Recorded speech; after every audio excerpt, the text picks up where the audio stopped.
Hello दोस्तों, good evening, नमस्कार। कैसे हैं आप सभी लोग। ये जैसा कि आप लोगों को पता है कि एसएससी के प्रीवियस ईयर पेपर्स का हम लोग डिस्कशन करवा रहे हैं यहाँ पर आशीष क्लासेस लखनऊ के ऑफिशियल यूट्यूब चैनल पर। और इस पेपर डिस्कशन में हम लोग 2-3 पेपर्स पहले देख चुके हैं। ये अगला पेपर आपके सामने फिर लेके आया हूँ। ये भी दिसंबर 2022 का पेपर है और एक अच्छे लेवल का पेपर है। इसको देखिएगा ध्यान से, इन क्वेश्चन को समझिएगा, कि जो जो जरूरी बातें हैं वो सब मैं आपके सामने रखने की कोशिश करूंगा। आइए शुरू करते हैं स्टाफ सिलेक्शन कमीशन एग्जाम का ये पेपर, जिस पेपर का पहला क्वेश्चन आपके सामने है। और ये टॉपिक कौन सा है देख लिया जाए तो सबसे पहला क्वेश्चन आप देख रहे हो, the ratio of corresponding sides of two similar triangles is √3 to √2। दो समरूप त्रिभुज हैं जिनके संगत भुजाओं की लंबाइयों का अनुपात आपको दिया हुआ है √3 समन्वय √2। अब what is the ratio of their area. तो क्षेत्रफलों का अनुपात पूछा जा रहा है। तो आपको मालूम है जो संगत भुजाएं होती हैं उन संगत भुजाओं के अनुपातों को अगर आप लोग देखें तो एक मिनट भाई चेंज कर, हाँ, संगत भुजाओं के अनुपातों की बात जहां तक की जाए तो संगत भुजाओं का जो अनुपात होता है वो आपस में बराबर होता है, क्योंकि उनकी यूनिट एक ही होती है। जैसे दो समरूप त्रिभुज हम ले लें, इन दोनों समरूप त्रिभुजों का नाम हमने दिया ABC और DEF। ABC और DEF ये जो दो ट्राइंगल्स आप देख रहे हैं, इसमें जो इनकी संगत भुजाएं होंगी, जैसे नाम के हिसाब से चलते हैं हम लोग, ABC का पहला नाम निकल के आ रहा है AB, अगला नाम निकल के आ रहा है BC और अगला नाम निकल के आ रहा है CA या AC। उसी तरह से ट्राइंगल DEF का जो नाम लेंगे आप, वो नाम होगा DE, फिर EF और फिर FD या DF। ठीक है, इन सभी अनुपातों की बराबरी होती है अगर दो त्रिभुज समरूप होते हैं तो दो त्रिभुज अगर समरूप होंगे तो ये सभी आपस में बराबर होंगे। और क्या बराबर होगा, और भाई बराबर होगा पेरीमीटर बराबर होगा, यानी परिमाप बराबर होगा किसका, त्रिभुज ABC का, क्योंकि ऊपर सारी साइड्स ABC की लिखी हैं और नीचे सारी साइड्स लिखी हुई हैं आपने DEF की। तो ABC और DEF के जो भुजाएं आपने लिखी हुई हैं, इनके परिमापों का अनुपात भी बराबर होगा, क्योंकि ये सिंगल यूनिट का मतलब क्या है, लंबाई अगर होगी तो सेंटीमीटर में या मीटर में, कोई सिंगल यूनिट होगी। लेकिन क्षेत्रफल की बात की जाए तो आपको मालूम है क्षेत्रफल हम लोग स्क्वायर सेंटीमीटर लिखते हैं, सेंटीमीटर स्क्वायर करके। तो ध्यान रखिएगा, अगर इस परिमाप की जगह, इस पेरीमीटर की जगह कुछ और आ जाए, वो कुछ और क्या है, वो है एरिया। अगर क्षेत्रफल की बात की जाए त्रिभुज ABC और त्रिभुज DEF के क्षेत्रफलों के अनुपातों की बात की जाए तो आप ध्यान रखेंगे कि इन सभी संगत भुजाओं के अनुपातों का वर्ग कर दिया जाता है। और यही बात आपके पहले क्वेश्चन के आंसर निकालने का आधार बन जाती है कि अगर √3 और √2 आपको दो सिमिलर ट्राइंगल्स की जो साइड्स हैं उनका रेशियो दिया हुआ है, तो इनके क्षेत्रफलों का अनुपात क्या होगा, इसका वर्ग कर दीजिए। साधारण सी बात है एकदम, और आपका उत्तर बन जाएगा भैया 3/2, जैसा कि आपका आंसर पहला वाला दिया हुआ है। तो 3:2 योर फर्स्ट आंसर। उम्मीद करता हूँ ये क्वेश्चन बहुत कायदे से सबको समझ में आ गया होगा। आइए दूसरे क्वेश्चन की बात करते हैं। सेकंड क्वेश्चन जो है आपका यहाँ पे आप देख सकते हो DI से डेटा इंट्रोडक्शन है, क्या है इसको पढ़ लेते हैं जल्दी से। Various expenditures incurred by a publishing company for publishing a book in 2018 are given in the following pie chart. Study इस वृत्त चित्र में दिया हुआ है कि एक कोई किताब है, उस किताब को 2018 में छापने के लिए जो खर्चा आता है, उस खर्चे को एक पाई चार्ट के अंतर्गत दिखाया गया है। बता देता हूँ मैं क्या क्या लिखा हुआ है। ये ट्रांसपोर्ट लिखा हुआ है, ये रॉयल्टी लिखा हुआ है, प्रिंटिंग है, पेपर कॉस्ट है, बाइंडिंग है और प्रमोशन है। तो एक किताब को बनाने में जितने मद हैं उन सभी मदों को एक पाई चार्ट के माध्यम से आपको दर्शाया जा रहा है। इस पाई चार्ट में आप देखेंगे कि क्या क्या जानकारी है, उस सारी जानकारी को आपको यहाँ पर दिया हुआ है डिफरेंट कलर्स में और डिफरेंट सेंट्रल एंगल्स के through. Price printed on the book is 15% above the cost price. तो जो किताब पर मूल्य छपा हुआ है, वो छपा हुआ मूल्य इसके क्रय मूल्य से, यानी जो एक किताब को बनने की लागत आती है उससे 15% अधिक है। और वो प्रिंटेड प्राइस 15% अधिक वाला मूल्य, आप कह सकते हैं 115% वाला मूल्य आपको दिया हुआ है बराबर में, और वो बराबर में किसके हैं, 942 के। फिर से पूछा क्या है, then cost of paper for single copy in rupees rounded off to 1 decimal places. देखिए राउंड ऑफ करने की बात जहां तक आती है तो मतलब कैलकुलेशन थोड़ा सा गड़बड़ होगा इसका, है ना। तो उस कैलकुलेशन को हम लोग जल्दी से कैसे करेंगे, इस चीज को ध्यान दीजिएगा। यहां पर आपसे कहा गया एक सिंगल कॉपी के लिए पेपर कॉस्ट, तो पेपर कॉस्ट का खर्चा जो परसेंटेज में देखा जाए तो वो 15% का है। आपको 115% 942 दिया हुआ है। आपसे हम कहें कि सीधे सीधे 15% निकाल दीजिए, कुछ और करने की जरूरत नहीं है। तो यहाँ पर आपको मिल गया 942 बटे 115 और गुणे कर दिएगा 15। ठीक है, 115 बटे में आ गया, गुणे में आ गया 15।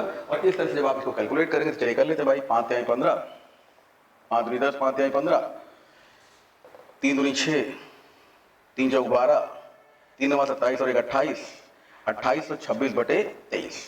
ठीक है, अब चलिए 23 से इसको काटते हैं। 23 एकम 23, बच गया हमारे पास 5, 23 दूनी 46। अब ये 1 2 1 2 1 2 1 2, देखिए एक ही ऑप्शन में 1 2 है, ठीक है। आगे बढ़ाएंगे तो ये 1 2 है, और उसके बाद में वैल्यू आपने कहा कि यहाँ पर कितना हुआ, 23 एकम 23, बच गया 5, 23 दूनी 46, 46 के बाद में हमारे पास बच रहा है 6, तो ये हो गया हमारा 66, ठीक है। अगर हम 3 बार ले जाते तो ये 23 के यहाँ 69 हो जाता, तो लगभग 3 बार हम इसको 123 का नियर अबाउट आंसर दे सकते हैं, और ये 122.9 जो आप देख रहे हो यही हमारा नियर अबाउट आंसर हो जाएगा। तो राउंडेड ऑफ आंसर अगर दिए हुए हैं तो बहुत ज़्यादा कैलकुलेशन में हॉच पॉच मत कीजिएगा। 122, बाकी सारे ऑप्शन देख सकते हो आप, 188 सवाल नहीं उठता, 182 सवाल नहीं उठता, 220 सवाल कतई नहीं उठता, ठीक है। तो बहुत ही आसानी से आप अपने आंसर्स को जस्टिफाई करोगे अगर राउंड ऑफ करना है तो। अगला क्वेश्चन देखिए, अगला क्वेश्चन टॉपिक किसका है, कौन सा टॉपिक है भाई, 100 मीटर रेस। ये स्पीड टाइम एंड डिस्टेंस का एक टॉपिक होता है, इसको रेस कहते हैं हम लोग। तो रेस के जो क्वेश्चन होते हैं इनको हम लोग रेशियो से लगा सकते हैं, यूनिटरी मेथड से लगा सकते हैं, बहुत सारे तरीके होते हैं, ठीक है। तो कौन सा तरीका लूँ, चलिए यूनिटरी मेथड नहीं, रेस को आप रेशियो से ही लगा लें। देखिए क्या है, 100 मीटर की रेस है, 100 मीटर की रेस में जानकारी क्या दी हुई है आपको कि रेस जो है इसकी लंबाई है 100 मीटर, 100 मीटर की रेस में दौड़ा दिया गया, A beats B by 20 metre, A ने बी को हरा दिया है, ए ने बी को हरा दिया है, और कितने डिस्टेंस से हराया भाई, 20 मीटर के डिस्टेंस से हराया है। ए ने बी को 20 मीटर के डिस्टेंस से हराया, इस बात के मायने क्या हुए, ए पहुंच गया, बी अभी नहीं पहुंचा, ए पहुंच चुका है, बी अभी लटका हुआ है, दौड़ रहा है, ठीक है। तो आप ये कहेंगे कि अगर हम ए और बी के डिस्टेंसेस का रेशियो देखें तो ए का डिस्टेंस और बी का डिस्टेंस, इन डिस्टेंसेस का रेशियो क्या है, तो ए 100 दौड़ चुका है जबकि बी 20 मीटर पहले है, यानी 80 ही दौड़ पाया अभी। इस हिसाब से अगर आप देखें तो यहाँ पर रेशियो आपको मिला 5:4, 5 समन्वय 4, ए समन्वय बी, क्या डिस्टेंसेस का रेशियो है। देखिएगा जो डिस्टेंस का रेशियो होता है वही स्पीड का रेशियो होता है, लेकिन जो स्पीड का रेशियो होता है उसका इनवर्स रेशियो टाइम का रेशियो होता है। देखता हूँ उसकी जरूरत पड़ती ही नहीं। आगे देखिए क्या है, फिर अगर 100 मीटर की ही रेस हो, बोला कि 100 मीटर की रेस में बी, ये भी 100 मीटर की रेस है, लेकिन अगर बी जब पहुंचा तब हमको पता चला कि बी ने सी को हरा दिया है, और उसी 20 मीटर से, यानी जो हालात ए के बी के साथ थे वही हालात बी के सी के साथ में।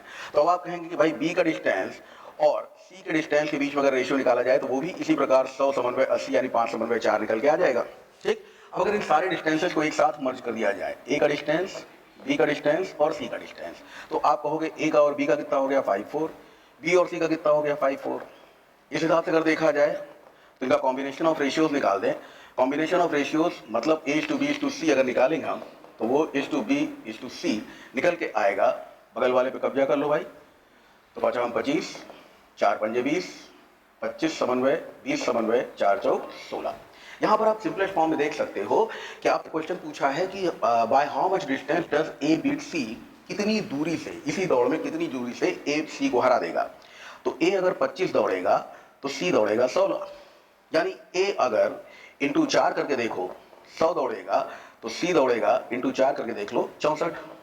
कहने का मतलब साफ तौर पे आप देख सकते हो कि ए ने सी को 36 मीटर से हरा दिया है। एक और डिस्कशन लीजिएगा कि अगर रेशियो वाइज देखा जाए तो 25 और 16 का डिफरेंस कितना दिखाई दे रहा है हमको, 9 रेशियोज का। ये 9 रेशियोज का डिफरेंस है। आप कहोगे कि ए का 25 रेशियो अगर बराबर है 100 मीटर के, तो ये हारा हुआ 9 रेशियो ये बराबर होगा 100/25 गुणे 9 के। तो ऐसे भी आप कह सकते हो कि 25 चौके 100, 4 9 36, तो 36 मीटर से ए सी को हरा देगा इसी दौड़ में। उम्मीद करता हूँ बात समझ में आ गई होगी। और भी तरीके होते हैं लेकिन वो रेगुलर क्लास में ज़्यादा अच्छे होंगे, यहाँ पर बहुत सारा डिस्कशन टाइम लगाएगा, इसलिए अगले क्वेश्चन पे आ जाते हैं। तीसरा क्वेश्चन के बाद में आ गया आपका चौथा क्वेश्चन। टॉपिक कौन सा है देख लीजिएगा। चौथे क्वेश्चन में 1 मैन और 2 वुमेन और 4 बॉयज और 5 गर्ल्स। अरे बड़ा ताम झाम मेंटेन है भाई, है ना, आदमी औरत लड़का बच्चा सब इकट्ठा है? तो एक आदमी या 2 औरतें, एक आदमी है या 2 औरतें हैं या 4 लड़के हैं या 5 लड़कियां हैं, ये सभी बताया जा रहा है can finish a work in 39 days. ये सभी किसी काम को 39 दिन में पूरा कर सकते हैं। एक आदमी, 2 औरतें, 4 लड़के या 5 लड़कियां, ये सभी अगर 39 दिन में किसी काम को पूरा कर सकते हैं तो एक आदमी तो भैया 39 दिन में कर सकता है। अगर हम कहें कि एक औरत कितने दिन में कर सकती है तो आप कहोगे एक औरत को करने में लगेंगे 39 × 2। 4 लड़के किसी काम को 39 दिन में करते हैं तो एक लड़का उसी काम को करेगा 39 × 4। और फिर वही बात आ गई कि 5 लड़कियां किसी काम को 39 दिन में कर सकती हैं तो एक लड़की उसी काम को करेगी 39 × 5 दिन में। कहने का मतलब ये हुआ कि अगर आदमी, औरत लड़के और लड़कियों के द्वारा लिए गए दिनों की संख्या का अनुपात हम निकालें तो ये अनुपात हमको कितना मिलता है 1:2:4:5 1:2:4:5 39 39 39 39 काट दिया 1:2:4:5। अब ये देखिएगा आप कि आदमी औरत लड़का और लड़कियां अगर 1:2:4:5 के समय लेते हुए कोई काम कर रही हैं तो टाइम एंड वर्क में भी एफिशिएंसी और टाइम में इनवर्स रेशियो होता है। एफिशिएंसी और टाइम इनवर्सली प्रोपोर्शनल होते हैं। तो यहाँ पर अगर हम इनकी एफिशिएंसी देखें तो एफिशिएंसी क्या होगी, इसका इनवर्स रेशियो निकालना है। इसका आपको क्या निकाल देना है, इनवर्स रेशियो। इनवर्स रेशियो क्या हो गया इसका, तो ढक्कन विधि लगा दिया, पहला बंद कर दिएगा 4 पंजे 20 20 दूनी 40, दूसरा बंद कर दीजिए 4 पंजे 20, तीसरा बंद कर दीजिएगा तो 5 दूनी 10 और चौथा बंद कर दिएगा तो 4 दूनी 8। ये सब अगर किसी एक ही नंबर से कट रहा है तो काट दीजिए, 2 से कट रहा है 20 10 5 4। और इस तरह से आप देखेंगे कि ये जो इनकी एफिशिएंसीज का रेशियो आप कह सकते हो कि आदमी 20 कुल्हड़ बना सकता है, औरत 10, लड़का 5, लड़की 4। तो आप ये देखो कि कुल मिलाकर इसको बताया जा रहा है कि अगर एक आदमी एक लड़का एक लड़की ये सब, एक आदमी एक औरत एक लड़का एक लड़की ये सब मिलकर अगर काम करेंगे तो ये काम कितने दिन में पूरा हो जाएगा। ठीक है भाई, ये क्वेश्चन आपसे पूछा गया। यहाँ पर आपको मालूम है कि एक आदमी 39 दिन में अगर 20 कुल्हड़ बनाता है तो वर्क क्या हुआ 39 × 20, क्योंकि 20 कुल्हड़ हर दिन बनाता है और 39 दिन में बनाता है। तो इस हिसाब से अगर देखो ये सब मिल गए तो कुल्हड़ कितने बनेंगे 39। तो कितना टाइम लगेगा इनको, 20 दिन का टाइम लगेगा। आपका आंसर बन जाएगा 20 डेज, जैसा कि आप देख सकते हो। तो एफिशिएंसी बेस्ड क्वेश्चन है, इसकी एफिशिएंसी पे बात अगर की जाए तो कुछ इस तरह से आप लोग एफिशिएंसी लगा सकते हो। ठीक है भाई, तरीके और भी हैं, ध्यान रखिएगा। तरीके और भी हैं, एक तरीका जो सबको समझना आसान हो, हमको समझाना आसान हो, वो आपके सामने रखा गया है। और ये आ गया आपका पांचवा क्वेश्चन कह रहा है the value of cot 15, cot 25, cot 45, cot 75 और cot 65। देखिए ट्रिग्नोमेट्री में सबसे ज्यादा इस तरह के जो क्वेश्चन पूछे जाते हैं वो tan और cot, टेंजेंट और कोटेंजेंट पे ही पूछे जाते हैं। रीजन समझिएगा कि tan और cot ये दोनों एक दूसरे के को रेशियो भी होते हैं, यानी 90 - थीटा 90 + थीटा में इनकी वैल्यू इसे इंटरचेंज होती है। और को रेशियो होने के साथ साथ ये एक दूसरे के इनवर्स भी होते हैं। ये सुविधा केवल tan और cot में है और इसीलिए नंबर ऑफ क्वेश्चन सबसे ज्यादा जो होते हैं इस तरह वाले वो इन्हीं दोनों रेशियोज पर पूछे जाते हैं। इसी को अगर tan बना दोगे तो भी वही आंसर आएगा, cot में भी वही आंसर आएगा। है क्या ये cot 15, तो cot 15 फिर दिया हुआ है आपको cot 25, फिर दिया हुआ है cot 45, फिर दिया हुआ है cot 45। इस cot 45 को क्या कर दीजिएगा cot 90 - 25 लिख दीजिए। ठीक है, cot 75 है, सॉरी 45 है, तो 45 ये cot 15, cot 25, cot 45, cot 75 और cot 65 है। तो cot 75 है, इसको 90 - 15 कर दीजिए। चलिए कोई बात नहीं, 25 भी हो जाएगा तो भी है, इस वाले के साथ में कंपेयर कर देंगे इसको। अगला वाला जो दिया हुआ उसको देखिए, अगला वाला cot 65 अगर ले लें तो उसको हम cot 75 ले लें तो उसको हम लिख सकते हैं cot 90 - 15, 90 - 15। अभी देखिए क्या हुआ, cot 15 को तो cot 15 लिखा रहने दीजिए, cot 25 को cot 25 लिखा रहने दीजिए। ठीक है, ये हो गया cot 15, ये हो गया cot 25। cot 45 की वैल्यू 1 होती है, चलिए अभी लिख लेते हैं थोड़ी देर के लिए। cot 45, cot 90 - थीटा होता है tan थीटा, इसको आपने लिख दिया tan 25 और इसको भी आपने लिख दिया इसी तरह से tan 15। अब आप देखिए cot 15 का वैल्यू 1/10, cot 25 का वैल्यू 1/10, cot 45 का value 1, tan 25 as it is and tan 15 as it is, tan 15 as it is, tan 15 से tan 15 काट दिएगा, tan 25 से tan 25, फाइनल आंसर आपका 1। तो ऐसे क्वेश्चंस का हमेशा आंसर एक ही आता है, एक ही आंसर आता है और वो 1 ही आता है। ठीक है, तो ये आंसर आएगा आपका 5। तो ज्यादातर ऐसे क्वेश्चंस का आंसर मैं कह रहा हूँ 5 आएगा। अगला क्वेश्चन उठाते हैं। नेक्स्ट क्वेश्चन देखिए क्या, नेक्स्ट क्वेश्चन लिखा हुआ है in triangle PQR right angle at Q। Trigonometry का ये हिसाब किताब। यहाँ पर बोला गया आपसे इन ट्रायंगल PQR, एक त्रिभुज है PQR, उसमें आपको cot P बराबर √3 दिया है। देखिएगा cot P बराबर आपको √3 दिया है। क्या हम लोग जानते हैं इस बात को कि cot में वैल्यू कब होती है ऐसी, तो आपको मालूम होना चाहिए कि cot 60 का मान, सॉरी cot 30 का मान tan 60 होता है भाई, ये tan 60 होता है। cot इसको इरेज कर दूं,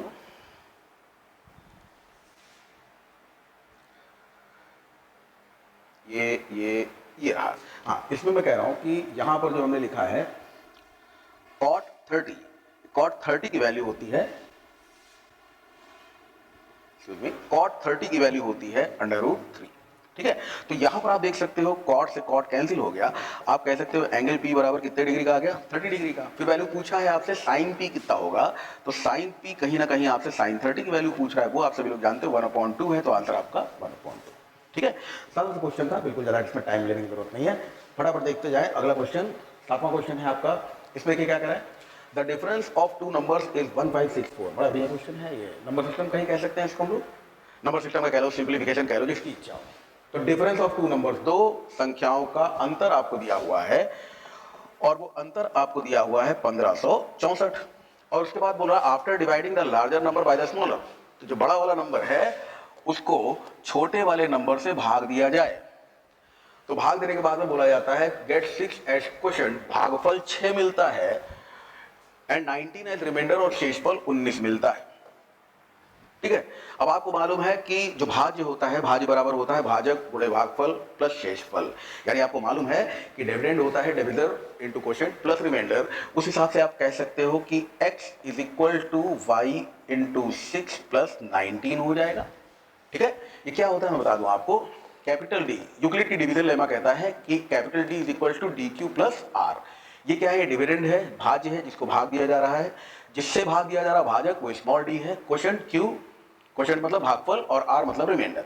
तो यहां पर ये फॉर्मूला लगाया आपने, और इस हिसाब से जब आपको रिजल्ट निकालना है तो उसमें क्या फर्क पड़ेगा, देखिए एक इक्वेशन हमारे पास में x माइनस वाई बराबर 1564, एक यहां से मिल जाएगी क्या, x माइनस 6y बराबर 19। ठीक है, अब ये दोनों इक्वेशंस हैं, इसमें हमको बताना है what is the smaller number, smaller number कौन सा है, y। तो इसको जैसे ही आप रखोगे ना भैया, वैसे ही आप लोगों का आंसर आ जाएगा। देखिएगा बराबर कितना है, बराबर में है 19, यहाँ पर भी डिफरेंस है, यहाँ पर भी डिफरेंस है, काम करते हैं अंतर निकाल देते हैं, माइनस प्लस माइनस, माइनस कर दीजिए, ये खत्म हो गया। आपको मिल रहा है 5y बराबर, 5y बराबर आपको मिल गया कितना, इसको घटा दीजिए, 1564, 20 घटा देंगे 1544, और 1 45, 1545, 1545, यानी y बराबर कितना हो जाएगा, तो ये हो जाएगा भैया 1545/5, कह सकते हो आप लोग, 5 यानी 15, 5 9 45, 309, जैसा कि आंसर आपको दिया हुआ है। ठीक है, तो ये सिंपल सा आंसर है आपका, इसको देखते जाइएगा। ये भी 7वां क्वेश्चन था आपका। अगले क्वेश्चन पे आते हैं, क्वेश्चन नंबर 8। क्वेश्चन नंबर 8 देखिए किससे है, क्वेश्चन नंबर 8 अलजेब्रा से है। a plus B plus C का मान दिया है, a square plus B square plus C square मान दिया है, A B plus B C plus C A का मान, अरे सब कुछ दे दिया है इन्होंने, इनको सब कुछ बता दिया है आपको, कुछ अपनी ओर से करने की जरूरत ही नहीं। अदरवाइज कभी कभी क्वेश्चन में इन दोनों में से कोई एक चीज गायब कर देते हैं, तो थोड़ा सा क्वेश्चन और लेवल बन जाता है। यहाँ मैं ये नहीं कहूंगा कि बिल्कुल खराब लेवल का क्वेश्चन है, लेकिन फॉर्मूला तो पता होना चाहिए। -3abc ये बराबर होता है a plus B plus C within first bracket, और सेकंड ब्रैकेट में हमारे पास में होता है a square plus B square plus C square minus A B minus B C minus C A. अब देखिएगा कि अगर हम इसको करली ब्रैकेट बनाकर और इस माइनस को ले लें कॉमन, तो ये सब कुछ प्लस में हो जाएगा, थोड़ा सा आसान बन जाएगा। ठीक है भाई, अभी सारी वैल्यू डालना हमारे काम बचा है, और हमें वैल्यू मिल जाएगी। तो a प्लस बी प्लस सी की वैल्यू आपको कितनी दी हुई है, 6 दी हुई है।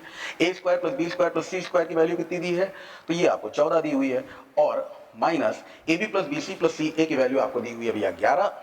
इस तरह से आप लोग देख सकते हो कि 6 × 3 आंसर आ गया 6 × 18। फॉर्मूला अगर याद होगा तो क्वेश्चन तुरंत हो जाएगा, क्योंकि सब कुछ दिया हुआ था, इस पर ज्यादा टाइम लेने की जरूरत नहीं है। अगले क्वेश्चन पे आते हैं। अगला क्वेश्चन हमारा 9वां क्वेश्चन है, 9th क्वेश्चन। एक बच्चा हमसे कह रहा था कि सर आप पढ़ाते रहते हैं, कुछ बातचीत नहीं करते हो। अब बातचीत इसमें करेंगे तो बताइए कितना, 25 क्वेश्चन लगातार कुछ ना कुछ बताते ही रहना है ना। तो बातचीत पर्सनली भी लोग खूब करते हैं। हमारे अभी फिलहाल पढ़ते रहते हैं। यहाँ पर दिया हुआ length of a tangent to a circle from a point P is 15 centimetre. एक बिंदु P से, एक बिंदु कोई P है, उससे किसी वृत्त की स्पर्श रेखा है, जिस स्पर्श रेखा की लंबाई आपको 15 सेंटीमीटर दी हुई है। Point P is 17 centimetre away from the centre. केंद्र से इस पॉइंट P की जो डिस्टेंस आपको बताई जा रही है वो 15 सेंटीमीटर बताई जा रही है। केंद्र चलिए O मान लेते हैं।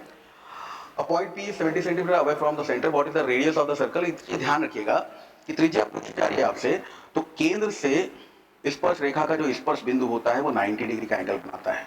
ठीक, स्पर्श बिंदु अगर हम टेंजेंट का टचिंग पॉइंट चलिए ए मान लें, तो आप ये ध्यान रखेंगे कि इस पॉइंट P से ए तक हम आए हैं, एक राइट एंगल ट्राइंगल बन रहा है। इसमें क्या क्या जानकारी हमारे पास में है, ये 15 है, हमको पता है टेंजेंट टू सर्कल, भाई ये 15 नहीं, ये 17 है, सॉरी 15 जो है वो दूसरा दिया हुआ था।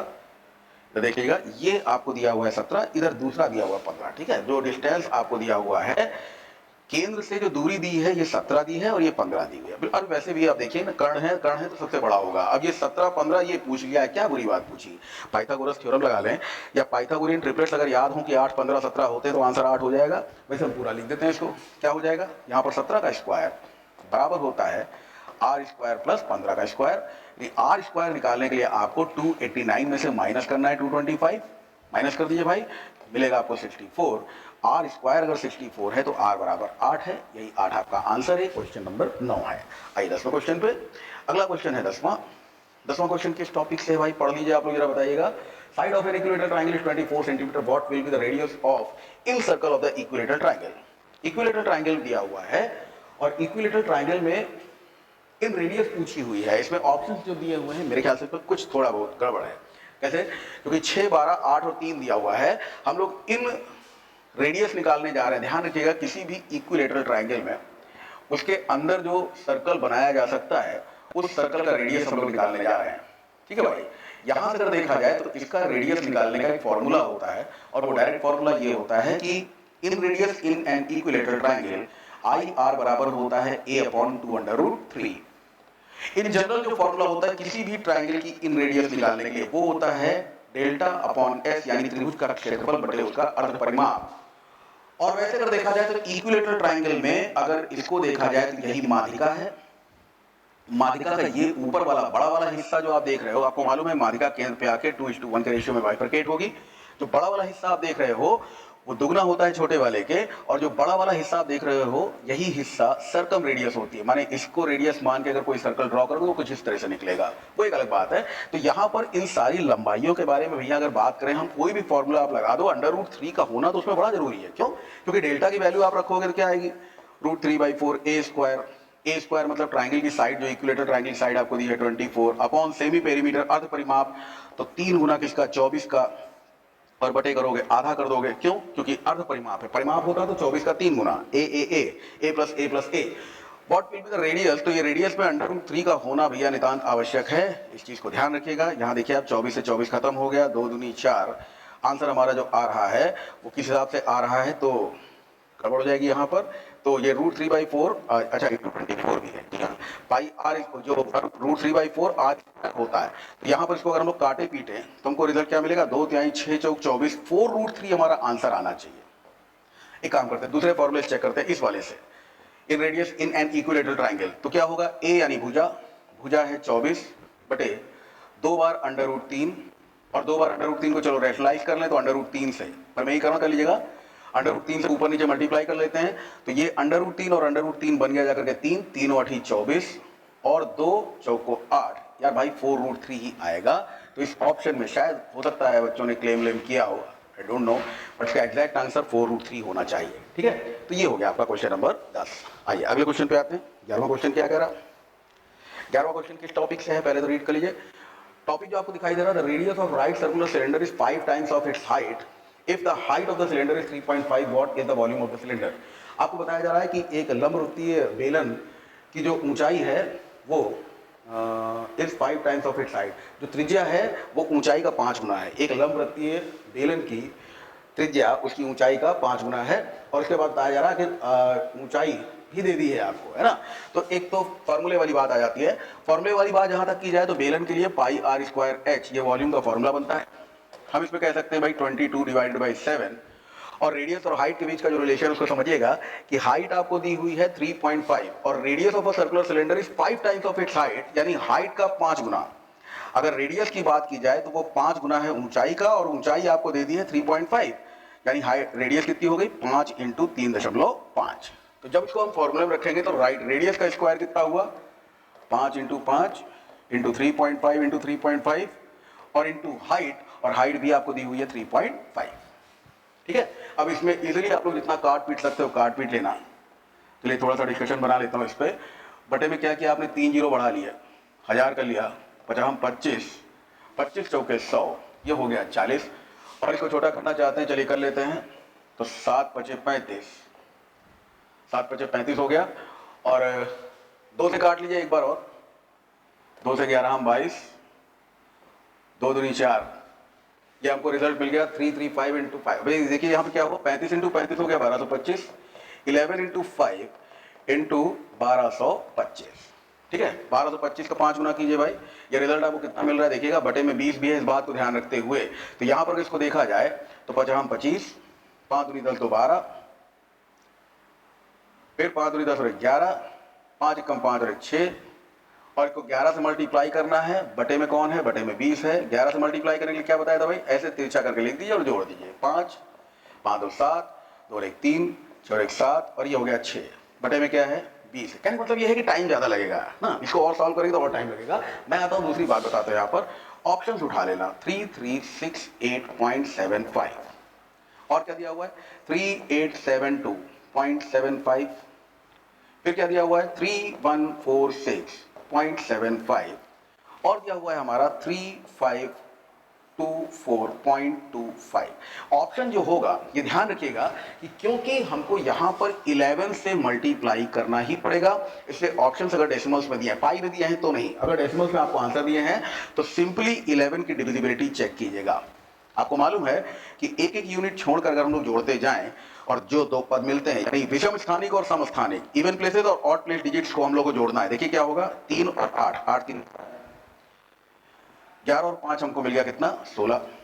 इधर देखिए, यहां पर अगर देखा जाए तो 6 3 9, ये 6 3 9, ये हमने क्या जोड़ा 3 और 8, 6 3 9, 9 और 7, 6 3 7 16, फिर से 16 मिल गया भाई।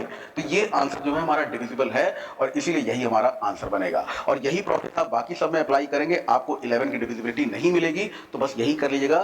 कब कब करेंगे ऐसा, अगर आपसे क्वेश्चन पूछा जाए सिलेंडर के बारे में, क्वेश्चन पूछता है सिलेंडर के बारे में, या पूछता है कोन के बारे में, या पूछता है स्फीयर के बारे में, इन सारे शेप्स में क्या खास बात है भैया, ये कर्विलिनियर शेप्स हैं और यहां बिना पाई लगाए फॉर्मूला बनता ही नहीं है। तो आंसर में पाई की वैल्यू 22/7 रखने पर 11 की डिविजिबिलिटी चेक करके अपना आंसर निकाला जा सकता है। ठीक है भाई, तो सॉल्व की जगह यही आएगा। आगे बढ़ते हैं अगले क्वेश्चन पे।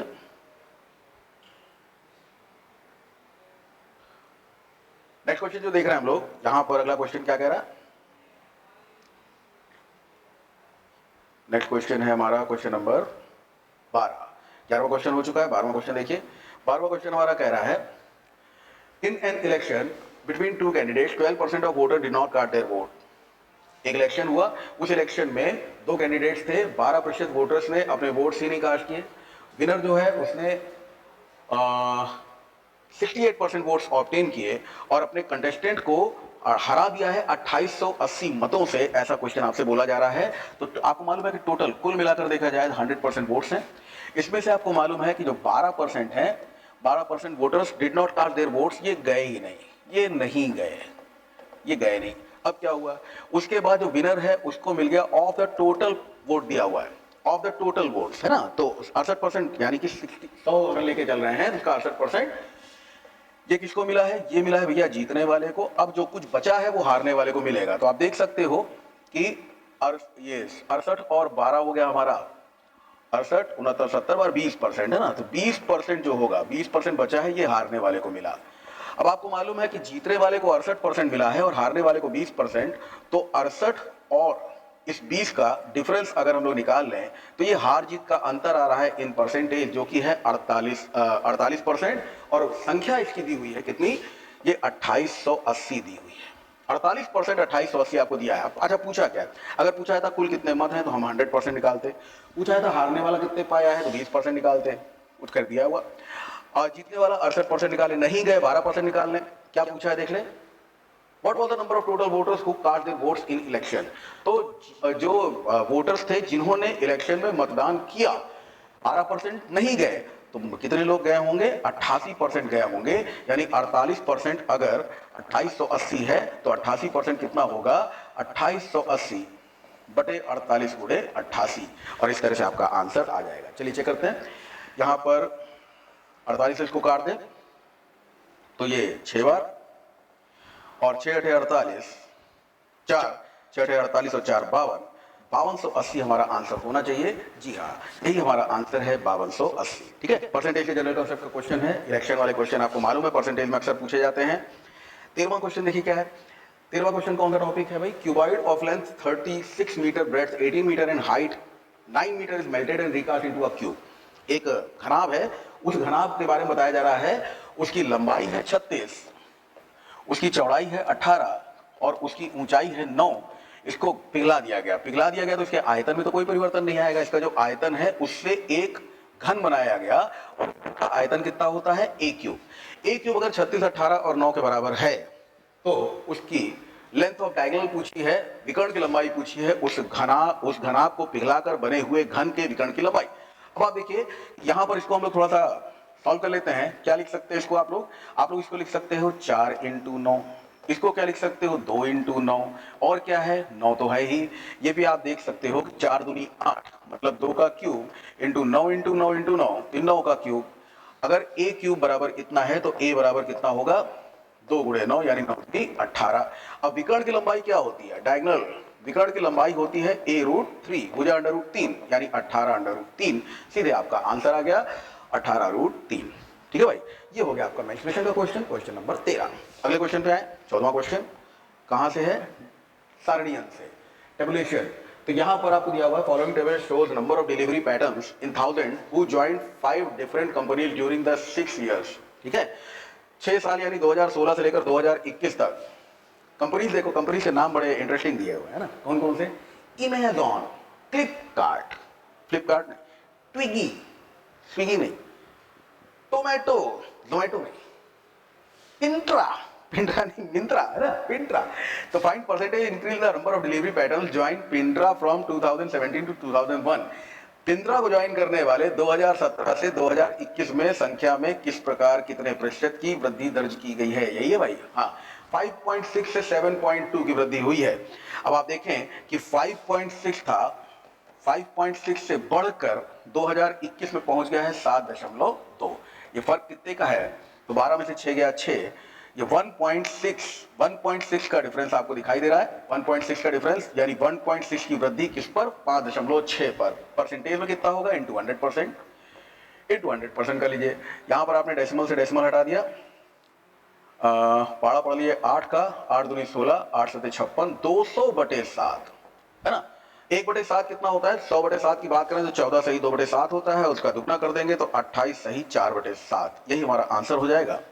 अच्छा, डेसिमल्स में दिया है, कोई बात नहीं, 28.57, 26, 25, 27 एक ही दिया है 28, तो 28.57 हमारा आंसर हो जाएगा।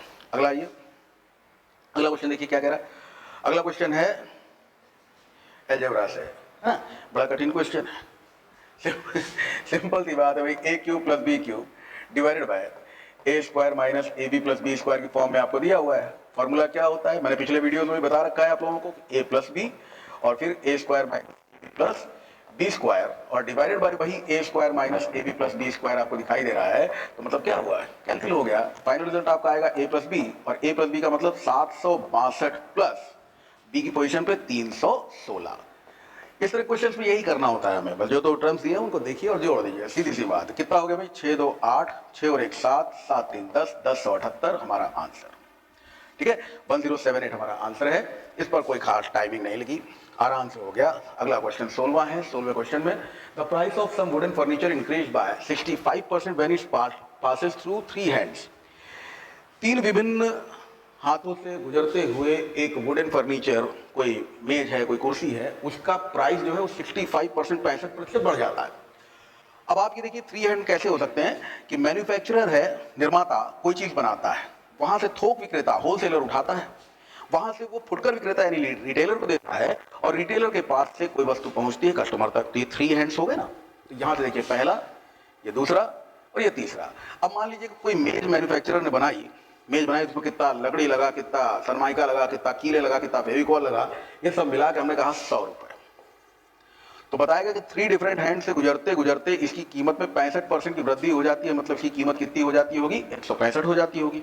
अब देखिएगा जरा, ये 100 रुपए का आर्टिकल होलसेलर तक पहुंचा तो आपको बताया जा रहा है very part 3 hands if first and second seller made a profit of 20% and 25%।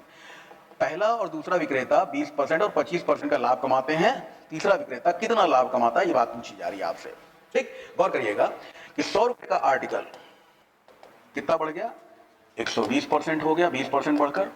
दोबारा में 120% पे। अब ये 120 के परसेंट पर होलसेलर को मिला 120 रुपए में, तो इस पे फायदा कमाएगा ना 25%, तो इस पे फायदा कमाएगा।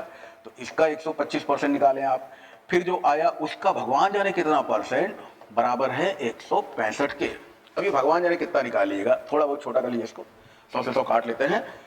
तो x बराबर हमारा हो गया 165 multiplied by 100 into 100 and then divided by 120 into 125। चलिए भाई सॉल्व कीजिए इसको। 0 से 0 हमने काट दिया, 25 का पहाड़ा पढ़ लिया, 25 पंजे 125, 25 चौके 100, 5 दूनी 10, 2 छंग 12। फिर काट दिया, और छोटा कर लेते चलिए, 2 दूनी 4, 2 तिहाई 6 और 3 पचे 15, 3 पचे 15 और 55 का दुगुना 110। तो 110 का मतलब क्या हुआ, 110 का मतलब क्या निकालेंगे आप, 120, 125, 110 मतलब 10% का प्रॉफिट। तो 10% का प्रॉफिट तीसरे वाले से लेते हैं। ठीक है भाई, तरीके और भी हो सकते हैं, इसमें प्लस माइनस एमएन लगाया जा सकता है। डिस्कशन कभी डीप डिस्कशन होगा तो बातचीत करेंगे इस पर। यहाँ पर देखिए 17वां क्वेश्चन है रेशियो प्रोपोर्शन से।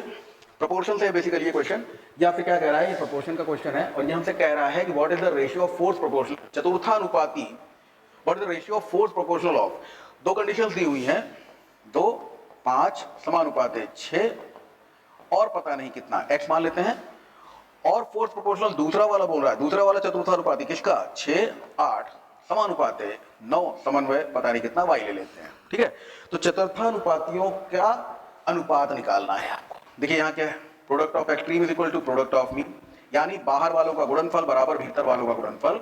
2x बराबर हो गया 5 इंटू 6। यहां से देखिए इसी तरह से product of extreme is equal to product of mean अगर करेंगे तो क्या मिलेगा हमको, 6y बराबर 8 इंटू 9। कहने का मतलब आप कह सकते हो कि x बराबर हो गया 5 गुणे 6 बटे 2, 2 तिहाई 6, 5 तिहाई 15। और यहां पर y बराबर कितना हो गया, y बराबर हो गया 8 गुणे 9 बटे 6, 2 चौको 8, 2 तिहाई 6, 3 त्रिक 9, 4 तिहाई 12। तो 15-12 का अनुपात आपसे पूछ रहा है, बहुत ही साधारण सी बात पूछ ली। 15 और 12 का अनुपात कितना है भाई, 3 से काट दिए, 3 पचे 15, 3 चौक 12, 5 समन्वय 4 हमारा आंसर है। ये हो गया आपका क्वेश्चन नंबर 17। आते हैं अगले क्वेश्चन पे। अगला क्वेश्चन कौन सा है, हमारा 18वां क्वेश्चन। ठीक है, 18वां क्वेश्चन देखिए भाई, कोई क्वेश्चन में अगर डाउट हो तो प्लीज एक बार वापसी कीजिएगा और वापसी पे उसको कंफर्म कीजिएगा क्या डाउट बन रहा है हमारा, है ना। तो ये क्वेश्चन आपका 18वां किस टॉपिक से है, ये टॉपिक आप समझ गए होंगे। If a man travels 1/x kilometer per hour on a journey and returns at 1/x square kilometer per hour, then his average speed for the journey is। यहाँ पर आप देखें कि एवरेज स्पीड अगर किसी एक यात्रा की बात की जाए कि गया हो कोई 1 किलोमीटर पर आवर से 1 किलोमीटर प्रति घंटा गति से कोई जाता है और मान लीजिए वही यात्रा वापसी करता है 20 किलोमीटर पर आवर की स्पीड से 20 किलोमीटर प्रति घंटा गति से वापसी करता है। एकेडमिक में भी इसका फॉर्मूला शॉर्टकट में बता दिया गया कि अब अगर आपसे कहा जाए एवरेज स्पीड, तो एवरेज स्पीड बराबर होता है 2ab upon a plus B. ठीक है, यानी जाने की यात्रा और आने की यात्रा के प्रोडक्ट गुणनफल का दुगना बटे उनका योग। तो यही कर लेते हैं यहाँ पर, जाने में 1/x किलोमीटर पर आवर, तो ट्वाइस ऑफ 2ab यानी ट्वाइस ऑफ 1/x और b कितना दिया हुआ है 1/x स्क्वायर। ये हो गया ट्वाइस, दुगना किसका, 2ab लिख दिया हमने, अपॉन a प्लस b लिखना है यानी 1/x प्लस 1/x स्क्वायर। तो चलिए भाई इसको सॉल्व कर लीजिएगा, ये x स्क्वायर है।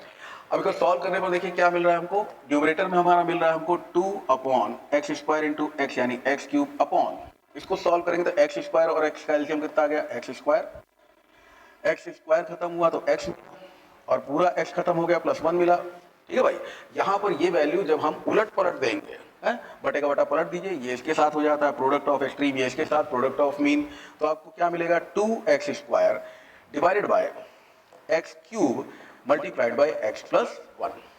ठीक है, ये रिजल्ट मिलेगा आपको। यहाँ से आप देख सकते हो कि x स्क्वायर से भैया आपने क्यूब काट दिया, x बचा, क्या कोई ऑप्शन है ऐसा, अंदर मल्टीप्लाई करने की बात कर दी और कुछ नहीं, तो आपको ऊपर मिल गया 2, अंदर मल्टीप्लाई कर देगा, ये हो गया x स्क्वायर प्लस x यानी 2/x स्क्वायर प्लस x या x प्लस x स्क्वायर, एक ही बात है।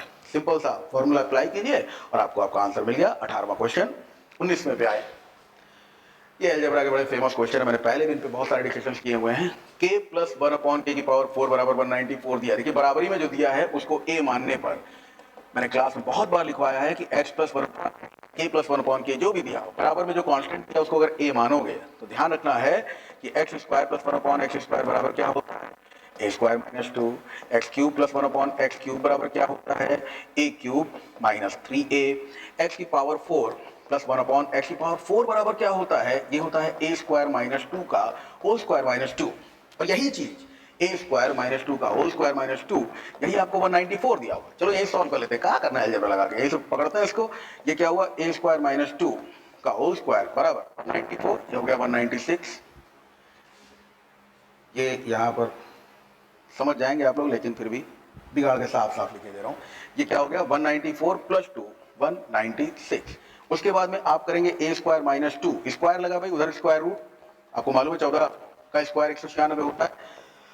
अब a स्क्वायर निकालेंगे आप तो क्या हो जाएगा 14 प्लस 2 यानी 16, a की वैल्यू निकालेंगे तो क्या हो जाएगा 4। ठीक, लेकिन आपसे a पूछा, a मतलब x प्लस 1/x, आपने वैल्यू निकाल लिया, a का वैल्यू निकाला तो पूछा उसने k cube plus 1/k cube, cube वाले में क्या होता है a क्यूब माइनस 3a, यानी अगर आपको k cube plus 1/k cube निकालना है तो आपको क्या करना होगा, जो a की वैल्यू आपने निकाली है उसके क्यूब में उसी वैल्यू का 3 गुना कम कर देना होगा। तो 4 का क्यूब होता है 64 माइनस 12, आपको आंसर मिल गया 52। ठीक है, 52 आपका फाइनल आंसर है। क्वेश्चन नंबर 19 था और बड़े आराम से आपका आंसर आ चुका है। अगला क्वेश्चन देखिए, ये इससे पहले वाला क्वेश्चन जो आप लोगों ने देखा है पिछला क्वेश्चन, ध्यान रखिएगा कि ये जो क्वेश्चंस हैं बहुत ही इंपॉर्टेंट क्वेश्चंस हैं भाई। ये वाला क्वेश्चन जो है, सॉरी ये वाला क्वेश्चन जो है, इस तरह के क्वेश्चंस अलजेब्रा में चाहे रेलवे की बात हो चाहे एसएससी की बात हो, हर एग्जाम में बहुत ज़्यादा पूछे जा रहे हैं, इसलिए विशेष गौर कीजिएगा। ये कुछ छोटी छोटी बातें जो मैं लिखवा देता हूँ, इन सारी बातों को अगर ध्यान देखेंगे तो बहुत ही आराम से क्वेश्चन होंगे। 20वां क्वेश्चन क्या कह रहा है, 20वां क्वेश्चन हमसे कह रहा है व्हाट अनमोल इंस्टॉलमेंट, 20वां क्वेश्चन ये रहा।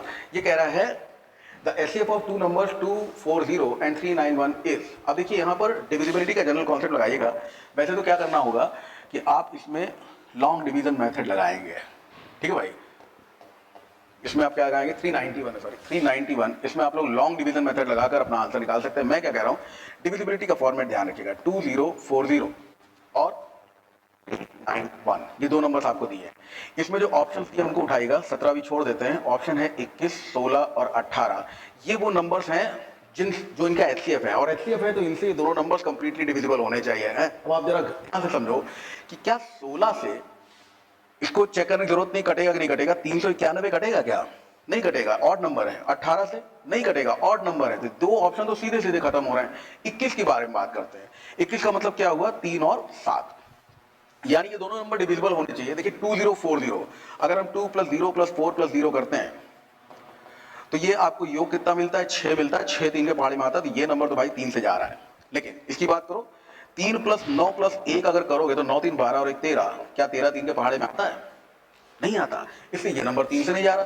तो जो नंबर 3 से ही नहीं जा रहा वो 21 से क्या जाएगा, तो बचा कौन सा ऑप्शन, केवल एक ऑप्शन, कौन सा 17। तो 17 आपका करेक्ट आंसर होगा। 17 से आप इसको चेक करके भी देख सकते हो, डायरेक्ट डिवाइड करके भी देख सकते हो। आगे अगला क्वेश्चन, ये हो गया आपका 21वां क्वेश्चन। 21वां क्वेश्चन क्या कह रहा है, what annual instalment will discharge a debit of 5664। डेब्ट नहीं है वो, डेबिट है। डेबिट यानी अमाउंट जो डेबिट होगा आफ्टर 4 ईयर्स इन 12%, 12% वार्षिक ब्याज की दर से। देखिए इसमें हम लोग करने का तरीका जो लेते हैं उसमें भैया फर्स्ट इंस्टॉलमेंट जो है वो 100 मान लेते हैं, सेकंड थर्ड और फोर्थ जितनी भी इंस्टॉलमेंट्स दी हो उनमें वो रेट ऑफ इंटरेस्ट जोड़ते चले जाते हैं। कंसेप्ट क्या है, ये कंसेप्ट थोड़ा सा हैवी है, इसको समझाने में काफी टाइम लगेगा, इसलिए अभी फिलहाल इसका कैलकुलेशन देख लें और उसके बाद में, ऐसा नहीं है शॉर्टकट भी होती है, कई किताबों में दिए होते हैं, लेकिन वो हमारे दिमाग से उतरने के चांसेस रहते हैं, फुल चाल से दिमाग से उतर जाए, इसलिए ऐसा कोई रिस्क मत लेना। तो पहली इंस्टॉलमेंट 100, दूसरी इंस्टॉलमेंट उसमें 12% जोड़ दो, तीसरी 12 और जोड़ दो, 12 और 12 24, तीसरी चौथी में 12 और जोड़ दो 136, और इस तरह से जो निकलेगा ये ओवरऑल डेबिट होगा। 4 साल बाद कितना डेबिट हुआ देख लो, 4 2 6 6 12, 1 और 1 2 2 4, 4 3 7 और 4, 472 रुपए डेबिट हुआ। अब इसमें नॉर्मल यूनिटरी मेथड लगाना, 472 रुपए का डेबिट। तो इंस्टॉलमेंट यानी किस्त कितने की बन रही है, हमने जो मानी है वही वाली लिखना 100। हमने इंस्टॉलमेंट फर्स्ट कितनी मानी है 100, और उस पर डेबिट करते चले। किस्त कितने की है 100। अब आपको दिया हुआ कितना 5 6 64 रुपए। तो कितनी बनेगी? तो ये हो जाएगा 100 divided by 472 and multiplied by 5664। ठीक है, 8 से काट दें, 8 पंजे 40, 8 नवा 72, 8 56 और 8 बटे 64। ठीक है, 59 से काट, 59 एक कम 59, बच गया 11 और 59 दूनी 118। ये हमारा आंसर आ गया 1200 रुपए। ठीक है, यानी हर एक इंस्टॉलमेंट कितने की होगी? 1200 रुपए की होगी। और ये क्वेश्चन था आपका 21वां। इस पैटर्न को बेटा एक बार मेरी गुजारिश है सब लोग ध्यान से समझ लेना और किसी क्वेश्चन पे अप्लाई करके देखना। सिंपल इंटरेस्ट का हो तो क्वेश्चन किसका है? 12% सिंपल इंटरेस्ट। ये भी ध्यान रखिएगा, कंपाउंड इंटरेस्ट में सीधा फॉर्मूला बनता है, डेब्ट is equal to x upon 1 plus r upon 100 power 1 power 2 power 3। जितनी इंस्टॉलमेंट दी उतनी पावर। Excuse me.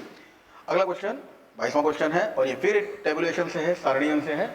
टेबल दिया हुआ है आपको, प्रोडक्ट ऑफ 5 कंपनीज J1 और J2। आपको निकालना क्या है? फाइनली आपको J2 अपॉन J1 निकालना है। ये है क्या? J1 क्या है? The average production of A in year Y1 and Y2। पहले और दूसरे साल Y1 और Y2 में जो एवरेज प्रोडक्शन है इस कंपनी ए का। तो देखिएगा ये 50 है और ये 100 है, 50 प्लस 100 हो गया 150। और अगर हम एवरेज निकालें 150 का तो 150 बटे 2 करो, कितना आ जाएगा? 75 आ जाएगा। ये 75 आ गया, इसका मतलब ये क्या आ गया? ये आ गया J1। ठीक, J2 क्या है? J2 है sum of production of B C and D, sum of production of B C and D in year 1 and year 2। B C और डी ये सारा प्रोडक्शन जो है इसका योग बताया जा रहा है, सम ऑफ प्रोडक्शन ऑफ। ठीक है, तो पूरा का पूरा योग बताया जा रहा है कितना है। तो अब इस पूरे को जोड़ दिया जाए भाई, 9 3 12, 120, 120 और 120 240, 240 और 60 हो गया 320, 400, 450। ये सारा जोड़ दीजिएगा, ये सारा का सारा जोड़ आ रहा है हमारा J2 के फॉर्म में 450, 450। अब हमसे पूछ रहा है क्या? J2 अपॉन J1 यानी 450 बटे 75, 75 कितनी बार जा रहा है? 6 बार। तो आंसर हमारा कितना आ गया? 6 हमारा फाइनल आंसर है। देख सकते हैं आप, ये टेबल वाला क्वेश्चन हो गया, इसमें कोई कॉन्सेप्ट नहीं है, इसको सिंपली हम लोग ऐसे ही करेंगे और कोई रास्ता नहीं है। ठीक है, 22वां क्वेश्चन फिर आ गया, 23वां। अरे बाप रे बाप, फिर टेबल है जी, फिर से टेबल है। तो बोल रहे हैं study the table and answer the following question. आपसे क्या बोला गया? देखिएगा, बोला गया find the difference between the number of female students and male student who opted biology in school C. School C में टोटल इनरोल्ड स्टूडेंट आपको दिए हुए 1000 बच्चे पंजीकृत हैं। जिन्होंने बायोलॉजी ली है वो 24% है। 1000 का 24%, 100 में से 24, तो 1000 में से कितना हो गया भाई? 240। तो ये हो गए ratio of male to female student who opted biology. तो आपसे पूछा जा रहा है द डिफरेंस बिटवीन, अगर ये रेशियो आपको स्टूडेंट्स का मेल और फीमेल का 1:2 दिया है तो इसका डिफरेंस कितना होगा? एक रेशियो होगा। डिफरेंस कितना होगा? एक रेशियो होगा। और आपको ये पता है कि टोटल 3 रेशियो बच्चे हैं, 3 रेशियो हैं टोटल, 2 और 1, 2:1, 3 रेशियो 240 है। तो एक रेशियो बराबर हो जाएगा 240 बटे 3, 3 और 24 यानी 80 बच्चे ऐसे हैं। ये हो गया आपका क्वेश्चन नंबर 23। ठीक है, वेरी गुड। क्वेश्चन नंबर 24 पे आते हैं, देखते हैं क्या कह रहा है, कौन सा टॉपिक है भाई। ये 24 नंबर क्वेश्चन है, how far will the tip of 2 centimetre long minute hand of a clock move in 48 minute. एक घड़ी की मिनट वाली सुई, कौन सी मिनट वाली सुई? वो मिनट वाली सुई जिसकी लंबाई है 2 सेंटीमीटर, वो 45 मिनट में, 45 मिनट का मतलब क्या हुआ? यहां तक। ठीक है, 45 मिनट में कितना डिस्टेंस ट्रेवल करेगी? यानी एक वृत्त में इधर से 90 अगर हटा दें तो ये कितना हो गया? आपको मालूम है 360 पूरा होता है, 90 हटा दिएगा, ये मिला हमारा 270 डिग्री। 270 डिग्री का जो चाप होगा, इस चाप की हमको लंबाई बतानी है। चाप की लंबाई के लिए 2 पाई r multiplied by theta upon 360 degree, simple सा फॉर्मेट होता है। तो ये हो गया 2 पाई को पाई ही लिखा दीजिएगा भैया, क्योंकि सारे ऑप्शन हमारे पाई में हैं। रेडियस r दिया हुआ है 2 सेंटीमीटर इंटू थीटा है 270 बटे में 360। सॉल्व कर लीजिए, पहले तो 9 का पहाड़ा पढ़ लीजिए, 9 3 27, 9 चौक 36 और फिर ये देखिए 2 दूनी 4, तो 3 और पाई, दो ही चीजें बच रही हमारे पास में, यानी इस पूरे रास्ते की लंबाई कितनी है? ये है 3 पाई।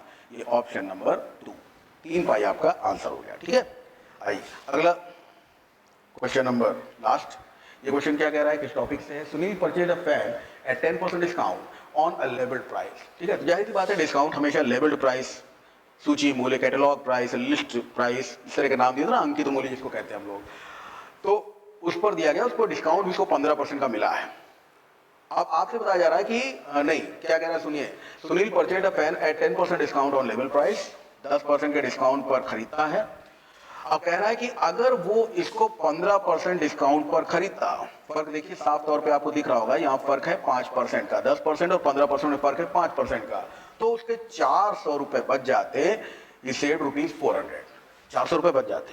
5% अगर 400 है तो लेवल्ड प्राइस पूछा है, और देखिएगा डिस्काउंट हमेशा एप्लीकेबल किस पर होता है, उसी लेवल्ड प्राइस जिसको हम लोग मार्क प्राइस बोल रहे हैं उस पर। तो आपको क्या निकालना है, 100% निकाल देना है, बात खत्म। 400 बटे 5 गुणे 100, ठीक है, ये 5 दूनी 10 हो गया, और ये हो गया हमारा 8,000 रुपए, ये लेवल प्राइस होगा, और यही आपका आंसर हो गया 8,000 रुपए।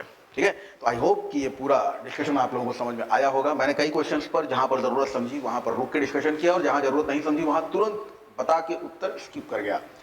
तो ये फॉर्मेट आप लोग भी समझिएगा कि कब किस क्वेश्चन को अटेम्प्ट करना है कि नहीं, ये बहुत ज़्यादा डिपेंड करता है आपकी तैयारी पर, कि आपको ये करना कौन सा क्वेश्चन है से ज़्यादा पता होना चाहिए छोड़ना कौन सा क्वेश्चन है। बस इतनी सलाह है, यही गुरु मंत्र है हमारे लिए। तो आज के सेशन में बस इतना ही। Thank you so much.